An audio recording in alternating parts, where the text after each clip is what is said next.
المديرية العامة أطلقت عدة أنواع من الخدمات، منها خدمة الإنترنت المجاني. احنا بثينا إنترنت في منفذ شيب، منفذ الشلامشة، منفذ زرباطية، منفذ المنذرية، حتى منفذ صفوان بثينا الإنترنت. بالإضافة لذلك بالمنافذ احنا بثينا الإنترنت على طريق الزائرين من نجف إلى كربلاء.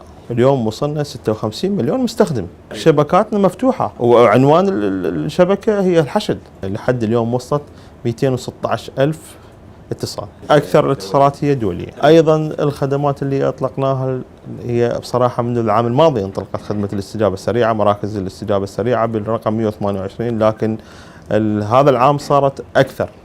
يعني احنا أكثر من 10 مراكز استجابة سريعة المتمثلة بالرقم 128 انتشرت السنة. بالحقيقة بالخطة العملياتية احنا واجبنا الأساسي هو تأمين الشبكات الاتصال لكل القطاعات المشاركة بالزيارة. احنا ما ابتكرنا شيء جديد السنة، لكن طورنا من خدماتنا هذه السنة.